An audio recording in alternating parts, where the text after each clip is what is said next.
This is Nightline. Tonight, Daredevil couple, the heart-pounding moments when these two climbed to the top of the antenna on the Empire State Building and appeared to get engaged with cameras rolling. I'm okay. And the moment they were arrested. Plus, pure evil. 16 children rescued, found crammed into a small Ohio house. Authorities calling the conditions deplorable. This is pure evil. The chilling mugshots of their parents and grandparents, now charged with felony child endangerment. What we're learning tonight. And it was the story that shocked the world. 911 emergency, what are you reporting? I have my two little sisters right now are chained up. 3 more Turpin siblings speaking out about the abuse they endured after they were rescued from their parents' house of horrors. You literally told us nobody wants you. Opening up for the first time to our Diane Sawyer. I kind of felt like my life was doomed, I guess. The one thing they say they still want. Plus, Voices for Change, the rising star carrying the flag for the American protest song. I believe my path is to be a witness and a person that keeps history. Joining the country's musicians pushing for change, Bruce Springsteen's Born in the USA. And Bad Bunny's message from the Grammy stage. Eyes out. From ABC News headquarters in New York, this is Nightline. Thanks for joining us. Tonight, the brazen stunt as 2 climbers ascended to the tippy top of the most famous building right here in New York City. More than 1,400 dizzying feet off the ground. Millions watched as helicopters circled, and the surprises just kept coming. Here's ABC's chief investigative correspondent, Aaron Katersky. Tonight, this jaw-dropping, death-defying climb in the heart of New York City captivating the country. High anxiety at high noon as 2 masked daredevils scaled the very tip of the Empire State Building, nearly 1,500 feet in the air. 2 geniuses climbed to the top of the Empire State Building, the top of the spire. Oh, that's awesome. It's a little hot for that, isn't it? The audacious stunt, more than 100 stories above the sweltering streets of Midtown Manhattan, caught by circling news helicopters. Our New York station, WABC, live on the air with reporter Tom Kaminsky. We're just getting onto the scene here now, but I am just a little bit queasy looking at 2 people that have climbed to the very top of the antenna of the Empire State Building, and they are holding a banner. The man and woman dressed in black and wearing masks casually balanced at the top of that antenna. No tethers, no net, just a gusty wind and a dizzying drop. Those climbers came with a message, unfurling a banner reading, "When the power of love beats the love of power, the world knows peace." On the ground, police rushing in, closing streets and ordering the observation deck evacuated. The 2 who had scaled the building getting past security, then one proposing to the other. Oh, dear God, Kira, this guy is getting down on a knee, perhaps proposing to this individual? Oh, my gosh. The 2 shared a dramatic kiss. Another kissing, Kimberly. Actually, to share this with you as bizarre a New York City moment as I've ever seen. I love this city. Police identifying that couple as Angela Nikolaou and Ivan Kuznetsov, Russian nationals who documented the whole thing, posting this breathtaking view, not for the faint of heart. And these close-ups, Kuznetsov on bended knee, Nikolaou showing off the ring, their fingers intertwined with all of New York City below. And tonight, the NYPD releasing this video. Hello? How you doing? You can't be up here. And taking them into custody. Right. Yeah, I'm okay. The couple has done this before, as seen in the 2024 Netflix documentary Skywalkers, a love story. Love is like heights. The fear never goes away. You just get better at facing it. Our thanks to Aaron. We turn now to a heartbreaking story out of Ohio. Authorities there say they've never seen anything like it. 16 children rescued from their own parents and grandparents after authorities say they were found crammed into a 12 by 12-foot room in a small house. Their living conditions described as deplorable. The stuff of nightmares allegedly hidden behind the doors of this simple Ohio home. This is pure evil. What we saw down here today is pure evil. 16 children, ranging from 18 months to 18 years old, were pulled out of what authorities are calling a house of horrors, conditions inside described as deplorable. Our livestock was kept in better conditions than the children. 4 adults arrested, now charged. All of those counts are felonies of the second degree. 73-year-old Gary Siders and his 36-year-old son appeared together on camera for their arraignment today. I'll be right with you. Then 67-year-old Christina Siders and 33-year-old Elizabeth Siders appeared by video, sitting side by side. Grandma, grandpa, father, and mother at this point. That's what we know. All 4 adults charged with 16 counts of endangering children and being held on $300,000 bond each. They all pled not guilty. The Siders are facing anywhere from 16 to 128 years in prison. The house is located in the small village of Hamden, part of Ohio's rural southeastern Appalachian region. There isn't much evidence that kids live there. I didn't actually go into the room where the kids were. I just looked through the door. That was yesterday. I can still smell. I can't get the smell. The children were kept in a roughly 12 by 12 area. It seems like is where they've spent the most of the last 4 years. The big question for me as a defense attorney, who's going to talk first? Someone's going to point the finger at someone. It's horrific. That's just nasty. It's horrific, really is. Neighbors are surprised and shaken that this situation could have been happening with no one noticing. And I prayed a whole lot that that all them kids get better. Several of the children are in serious condition. 2 of the children had to be care flighted to level 1 trauma centers. The 16 children were initially checked out. Some were taken to hospitals across the state, where they will likely remain for a while. I think if they would have waited another 24 hours, there was a very high probability that we'd be dealing with a death or multiple deaths of these children. We will, of course, continue to follow this story as it unfolds. But we're going to turn now to another look at the case known as the House of Horrors. A teenager calling 911, reporting the unspeakable abuse and neglect of herself and her siblings by their parents. 3 of those siblings speaking publicly about their harrowing ordeal after they were sent to foster care, and what they say helps them heal from the trauma. Here's ABC's Diane Sawyer. It was a dark night, and security camera footage captures the moment a child escapes through a window of a house. Watch, there. A blurry figure stepping forward, a small, uncertain girl, heading one way. Then she turns, hesitates, and starts to run, clutching an old cell phone. 911 emergency, what are you reporting? Well, we have abusing parents. Did you hear that? Okay, how did they abuse you? Okay. They hit us, they throw us across the room. They pull our hair, they yank out our hair. I have my 2 little sisters right now are chained up. The secrets inside that house shocked the nation. The chains, the starvation, the filth. When was the last time you had a bath? Almost a year ago. Does anybody at the house take any kind of medication? Oh, I don't know what medication is. And it was then 4 years ago that you met these 2 sisters. The older sister is Jennifer Turpin. The younger is Jordan Turpin. It was her voice you heard on that call. It was her courageous escape that saved 13 children. My whole body was shaking, and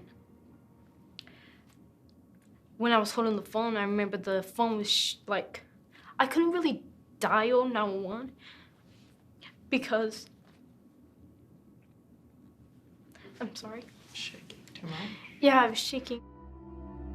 I don't know how you had the courage, never having spoken to anyone like that. I think it was like us coming so close to death so many times. We got a call for a check the welfare here at your house. So for what? Check the welfare. In the end, their parents would plead guilty to 14 felony counts, including torture and false imprisonment. So these were the 2 brave sisters you met 4 years ago. And now 3 more Turpin siblings are coming forward to tell yet another story. How, after they escaped the abuse in one home, impossibly, they faced it again. Meet them. You see vitality, hope. Julissa Turpin, age 19. Jolinda Turpin, age 20. Their brother, James Turpin, 24. I'm just excited about life, like everything, and I love Jesus a lot. I love to go to the gym, to dance, to write poems. I like being out, I like talking to people. When I meet somebody, I try to act like I'm just like a normal, average girl. But after their escape, these 3 children were placed in a foster home. The children had no experience of a real family and were trying to grasp what was happening to them again. People say if you're born in a house that's on fire, you think the whole world's on fire.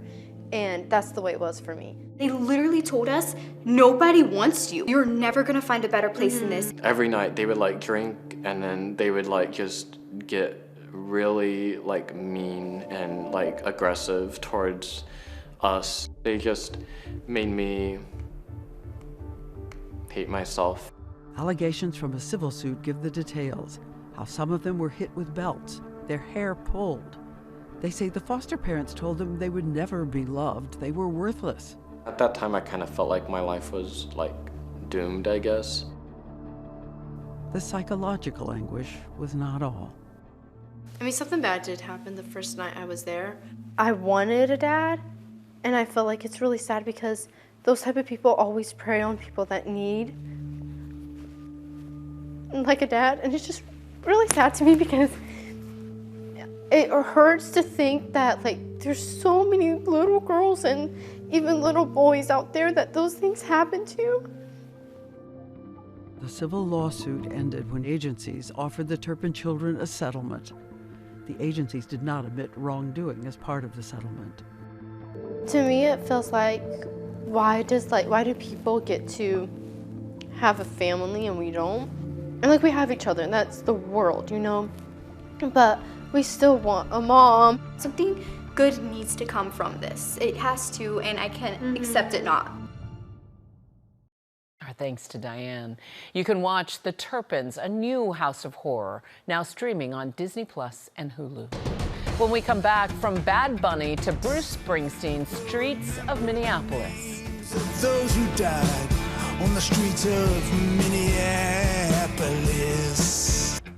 And even up-and-coming artists may make 2026 the year of protest music's revival.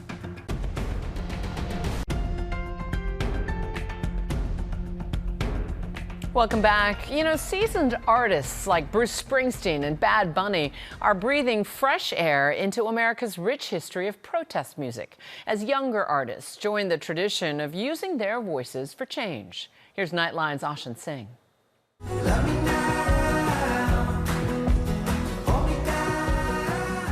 Musician Mon Rovia never set out to make protest music. And the government's staying on every foot, and they try to keep us all down. Even if that's what many call his stomping folk tune, Heavyfoot, a song he made for what he called unprecedented times. I don't really make protest music. Right. I kind of make more, I think my music's more conscious music. I just try to make real music. I'll tell you the truth of what is going on. You hear music for the first time, it's almost distractingly beautiful, and then you hear the lyrics, you're like, dude, he's talking about some heavy stuff.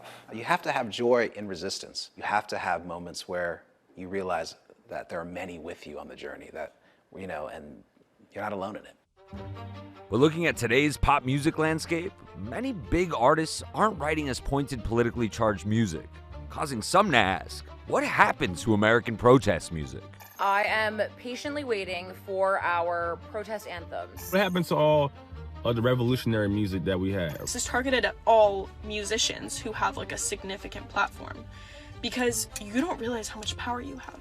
There's always something at stake in engaging in political discourse as an artist. It's not about selling records anymore. The economic infrastructure around them is more tenuous. And that is a question of, you know, what does it mean to speak truth to power? And are they ready to leverage that audience? The U.S. has a rich history of using music to shine a light on troubled times.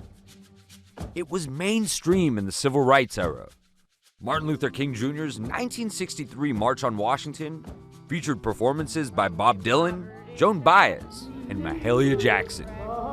Peter, Paul, and Mary singing Blowin' in the Wind. How many times must the cannonballs fly? Neil Young carrying it into the Vietnam War era 1970s with Ohio after the Kent State shooting. For dead in Ohio. Bruce Springsteen taking up the mantle in the 1980s with Born in the USA, addressing disillusionment after the war.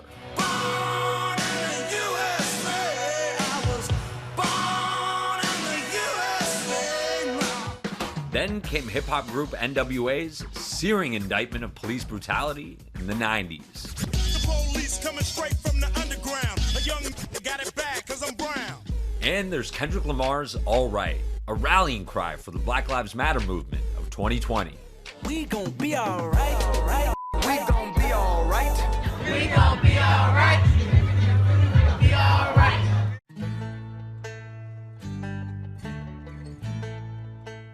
Oh yeah, come see this. For Mon Rovia, real name John J. Lowe, not being political with his music is nearly impossible. This is the Trios. Yeah. This is always going to be a place that kind of gives me ideas. Mon was born in Liberia during the Liberian Civil War.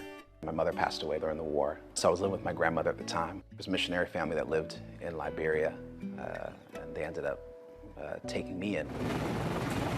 That's little Mon Rovia being airlifted out of Liberia and on his way to America. I was a very quiet kid. My body was probably riddled with trauma being a youth. But even then I couldn't, didn't have words to really explain those feelings or those emotions. Then his adopted parents handed him an unlikely instrument, a ukulele. But the uke gave me a place to write deeper. I always just started doing this kind of rhythmic, mesmerizing kind of pattern. That's what began Mon Rovia. When did you notice that what you had to say was resonating with folks? It was probably December 2022. I was playing TikTok like every day. I realized I was giving something to people that needed it. Part of his musical evolution was finding a way to honor his past. I feel the need to make amends to my people. That's why I changed my name to Mon Rovia. It was because of the survivor's guilt. His music has this feeling of an authenticity that's really important to part of what folk is meant to project. And so I think what he's bringing to the table is a renewal of that folk expression. That renewal seeming to take hold in 2026. Bruce Springsteen responding to this winter's ice raids with Streets of Minneapolis. Here in our home they killed and roamed in the winter of 26. Even if an artist's music isn't overtly political, some are using their platforms to speak out on issues. Bad Bunny with a pointed message from the Grammy stage. I'm gonna say, eyes out.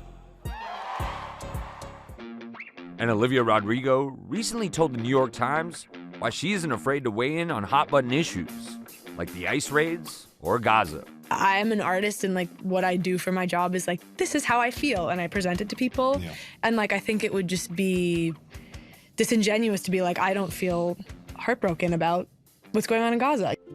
As for Mon Rovia, a big year ahead. First, a headline tour for his record, Bloodline, then opening for folk star Noah Khan. But his dream show, a free reconciliation concert in Liberia. I believe my path is to be a witness, a witness and a person that keeps history for those that come after so that they don't do the same things again. What a legacy. Our thanks to Oshin. For much more on that indomitable American spirit, watch another special Nightline segment tomorrow night. And of course, our incredible Nightline celebrates America 250, full show on Friday, part of ABC's special coverage, 24 hours, marking a very special 4th of July. We'll be right back.